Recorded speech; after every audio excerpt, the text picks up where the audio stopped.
بسم اللہ الرحمن الرحیم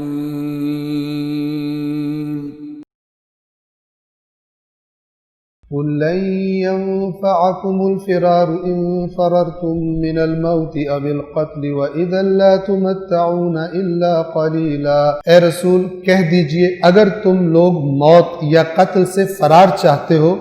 تو یہ فرار تمہیں فائدہ نہ دے گا اور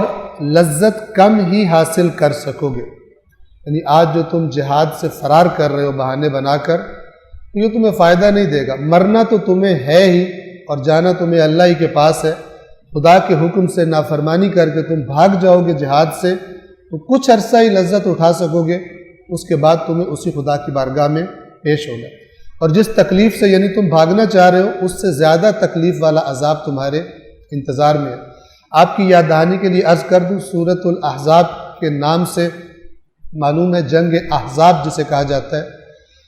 اس کا پس منظر یہ تھا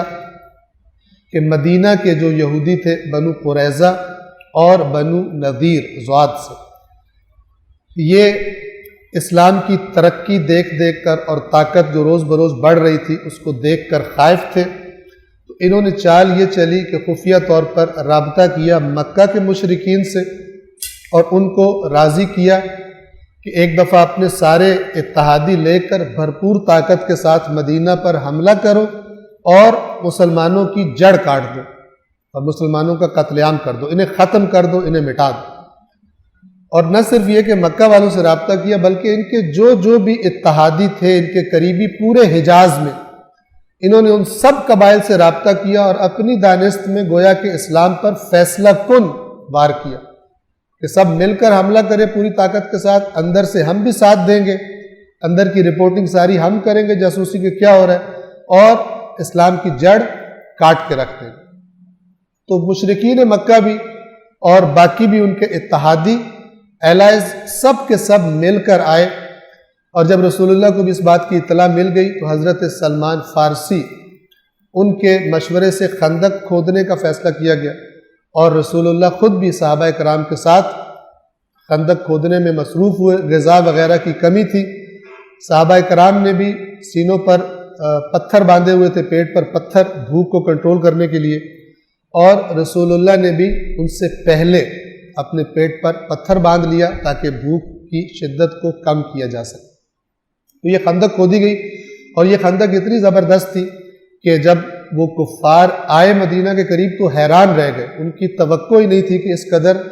بڑی خندق جو رکاوٹ بن جائے گی مدینہ کے اندر داخل ہونے میں، وہ ان کے انتظار میں ہوگی۔ بہرحال وہ اس قدر زیادہ تھے اور مدینہ کو انہوں نے ہر طرف سے گھیر لیا، لیکن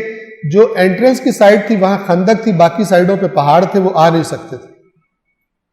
مسلمان بھی چونکہ تعداد میں کم تھے، روایات کے مطابق کفار کی تعداد، حملہ آوروں کی تعداد 10,000 تھی،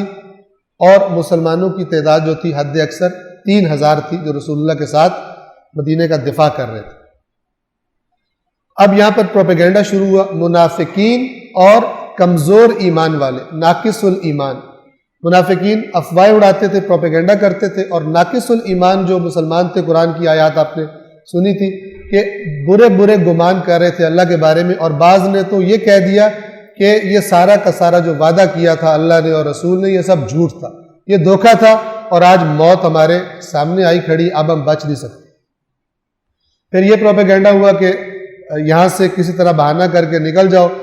اور اپنے گھروں کی حفاظت کرو جا کر۔ تو انہوں نے کچھ لوگوں نے بہانہ بنایا، رسول اللہ سے اجازت مانگی کہ ہمارے تو گھر دوسری سائڈ پر ہے مدینہ کے، وہاں سے اگر کوئی حملہ آور ہو گیا تو ہمارے گھروں کو بچانے والا ہے ہی کوئی نہیں، وہاں حفاظت کا بندوبست ہی کوئی نہیں ہے، آپ ہمیں اجازت دیجئے کہ ہم جا کے اپنے گھروں کی حفاظت کریں۔ بہانہ گھروں کا تھا، اصل میں یہاں سے فرار چاہ رہے تھے، اور یہ فرار بھی کس لیے تھا؟ تاکہ بعد میں کفار سے کہہ سکے کہ ہم نے تو جنگ میں بھی ساتھ نہیں دیا اور اب ہمیں تم کچھ بھی نہ کہو، ہم تو انہیں چھوڑ گئے تھے، گویا ہم تمہارے ساتھ تھے۔ اصل منافقین سر فہرست، اور جو کمزور ایمان والے تھے ان کی بھی جان نکلنا شروع ہو گئی۔ تو وہاں پر پھر اللہ تبارک و تعالیٰ نے فرمایا کہ اگر یہ کفار مدینے میں گھس آئیں اور تم سے یہ مطالبہ کریں کہ تم اسلام کو چھوڑ دو، تو تم تو تھوڑا بھی سوچو گے نہیں اور جلدی سے اسلام سے بھی ہاتھ اٹھا لو گے، یہ تمہاری حالت ہے۔ ورنہ اگر تم در حقیقت مومن ہوتے، ایمان تمہارے دلوں میں ہوتا، قوی ہوتا، تو تم رسول اللہ کو اس مشکل گھڑی میں کبھی بھی چھوڑ کر نہ جاتے۔ یہاں تک یہ بیان ہو چکا تھا، اور فرمایا کہ تم نے اللہ سے عہد کیا ہوا ہے اور اس اللہ سے عہد کے بارے میں پوچھا جائے گا۔ آیت نمبر 15 تک یہ ترجمہ تھا۔ آیت نمبر 16 سے ہم آغاز کر رہے ہیں۔ یہ اس پس منظر کے ساتھ اب آپ انشاءاللہ سنیں گے۔ اے رسول کہہ دیجئے اگر تم لوگ موت یا قتل سے فرار چاہتے ہو تو یہ فرار تمہیں فائدہ نہیں دے گا اور لذت کم ہی حاصل کر سکو گے۔ جو زندگی گزارنے کے لیے تم موت کے ڈر سے بھاگ رہے ہو، اس زندگی کی لذتیں تم بہت تھوڑا عرصہ ہی حاصل کرو گے اگر یہاں سے فرار بھی ہوگے۔ صدق اللہ العلی العظیم۔